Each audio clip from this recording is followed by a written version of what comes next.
Early on, me and other people from Asian background, there was comments such as, "You lot sit over there near the toilets," elephant washers, the word "paki" was used constantly, and there just seems to be an acceptance in the institution from the leaders, and no one ever stamped it out. Towards the end of my first spell, but constantly throughout it, I knew there was something wrong, but I couldn't quite put my finger on what was wrong. I started taking medication for my mental health, and it was tough, really tough. The first few months I came back, I thought, you know what, things have changed here. It's a little bit different. Alex Lees was a captain, who was a friend, and he's a good person, and I know he had personal tragedies of himself at a young age, so he understood me.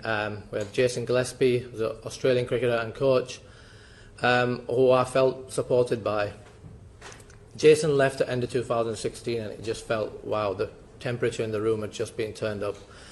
You got Andrew Gale coming in as coach, and Gary Ballance as captain. And these guys, for me, they were in Yorkshire through and through, and they, as they call it, the White Rose values were embedded in them. For the first time, I started to see for what it was. Felt isolated, humiliated at times, constant use of the word "paki." In 2017 pre-season tour, we were in a place, and Gary Ballance walks over and goes, "Why are you talking to him? You know he's a paki," or "He's not a sheikh, he's got no oil." And this happened in front of teammates, it happened in front of coaching staff. We were on a bus trip in London to Surrey game, and we went past a couple of men with beard, and it was like, "Oh, is that your dad?"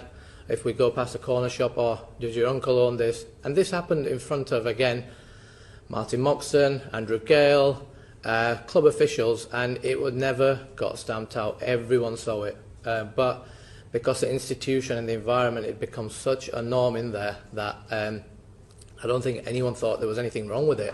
And that's probably why some people don't even remember it. End of 2017, we had a really difficult pregnancy. And through that time, the treatment that I received from some of the club officials was inhuman. They weren't really bothered about the fact that I was at training one day and I get a phone call to say there's no heartbeat. Sorry.